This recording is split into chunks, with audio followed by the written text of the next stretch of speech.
The most absence from work. Now that's a very factual thing. Can we answer that between us? You're going. I haven't got that data with me, but we can find. We can find out, and we can go back to that one. So yeah, thank you very much. Right, this question directed at Mark Hardingham. Mark's girding his loins, ready to go.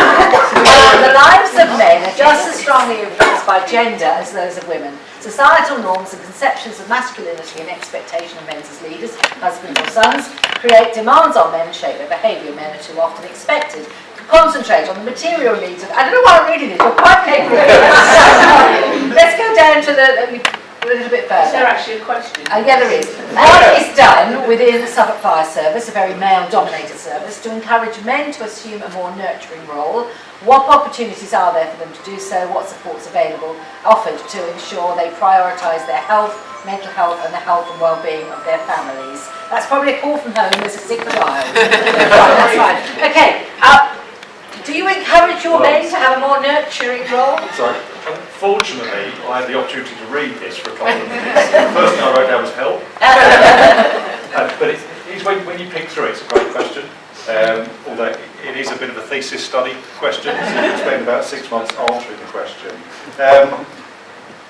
There's 3 or 4 things that I want to pick up in terms of response to it as well. There's a bit in there for me about what's the public's perception of the role of a firefighter, and it remains a perception of a very heroic, fit, strong, brave role of a firefighter, climbing a ladder, over your shoulder, bring somebody down.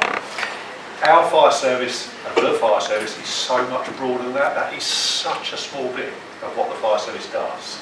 Yet actually, it's what society wants to see the role of the fire service to be, because it's a very emotive, a very strong, symbolic thing. But actually, we do so much more in terms of prevention work, protection work, working with young people, working with elderly, vulnerable people and other organisations. So my first attempt at trying to correct that is to try and challenge what are the social norms about what they think the role of the fire service is, and how people perceive that when they join the fire service and when they've been with us for a period of time. Another longer term part of it is that we have to continue to work really hard to try and change the makeup of our workforce, to move away from being a workforce that is a white male dominated workforce. Can you give us the figures of how many we're men? We're about 95% white male. 95% about 95% white male. It's a long way to go there. And that is, and actually, it's nothing to write home about, because the differences are really small. But we're actually slightly better than most other fire services in the country. When it's 95% versus 94, it's not great. And that's really difficult, because I'll give you a quick anecdotal example. I was using this yesterday with a couple of watches. I went to a counsellor, Jenny Emerson, actually asked me to go and do a talk to some 10 or 11-year-old kids in the school. And halfway during the talk, I said, hands up, who wants to be a firefighter? And so all of the boys put their hands up straight away. One girl put her hand up straight away. One girl kind of looked around, seeking permission to put her hand up. And all of the other girls had lost interest. Looking out the window, weren't interested at all. And the point there is that there is nothing the fire service has done to those 10-year-old children to make them think like that, but they do think like that. So how do I create an environment that encourages more women and more people? Perhaps you send one of your female officers in to do the talks. And we do all that sort of stuff. Yeah. We do all that sort of stuff. And there's a fantastic programme on the telly recently where school children aged about 6 actually draw a picture of a firefighter, a nurse and a pilot. I saw it. And then in come the real people, and they take off the fire helmet and long hair and a woman and all that sort of stuff. So a couple of other pieces, because they've already gone too long. We have to talk about it. We have to have visible, committed leadership around it. I'm talking very personally from me, and an acceptance that I don't have all of the answers. So when stuff comes up, I look at it sometimes and think, oh my God, what do I do with that? And you have to be open and honest about not having all the answers. But you do have to talk to staff about it. So I spent 3 hours yesterday afternoon at Lowestoft South Fire Station with one watch, and then 3 hours yesterday evening with another watch, just talking to them. And we don't talk about fires, road traffic collisions and things like that. We were talking about equality, diversity and inclusion, mental health, leadership and culture. were the three things that we spent most of our time talking about.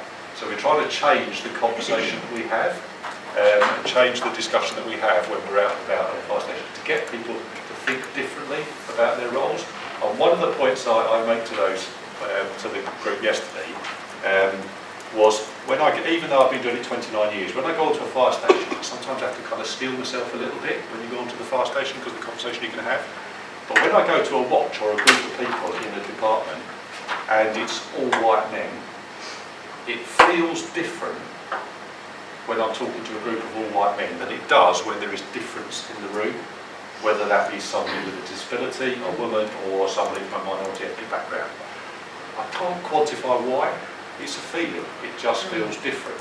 And when you get that difference in the room, then I think you get much more of an environment and a climate where, in response to the question, men recognise that actually their role is much broader than that heroic role. There is a more nurturing type of role that comes with it. I'll just add something to that as well. My husband is a retired police officer.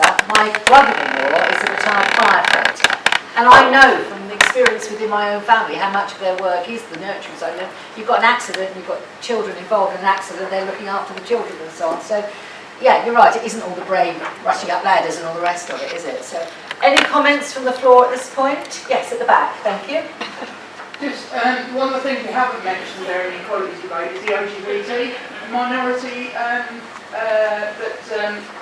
what you're saying about the white male is also about, I have heard that it's quite difficult, not necessarily in Suffolk, but in the fire service for people who are homosexual or bisexual or transgender to be in what is the preferred, you've got a big culture of one type of person for someone to be different in whatever way that difference is. And what do you do around that? Yeah, you're absolutely right. The numbers of people in the fire service from an LGBT community is very low. The number of people who are comfortable to declare themselves as being part of the LGBT community is very low, which says something about how those people feel about their ability to talk openly about who they are as a person when they declare things like that. So there are some strong messages for us in there. I think the fire service is a very team-oriented organisation. There's hardly anybody in the fire service who does anything on an individual basis. You're part of a watch, you're part of a fire station, you're part of a functional team. And one of the things that I'm trying to challenge when I go out, and I'll give you an anecdote as an example. I was talking to a watch, and we were recruiting some new firefighters, and they said they were talking about how open they wanted to be as a watch, and they said actually when the new person comes to this watch, we want to just help them to fit in. And I said, well, let's break down what you've just said there about fitting in. And what about you fitting in with them? Because it's not all about them fitting in with you. It's not all about them leaving 3/4 of their personality at the door and coming in and being slightly different and then picking it up when they go out at the end of the day. Actually, I understand what you mean when you say fitting in, and there's no malicious intent in there at all. It's a genuine thing. But the language is really important, because the language then plays out how you act.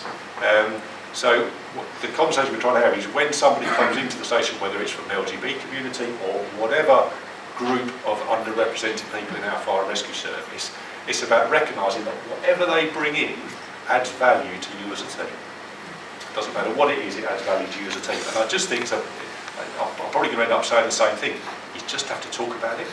You just have to open up and have the conversation with people. And I think if you do, and you do it consistently, and you do it in a way that listens, it becomes a really powerful thing.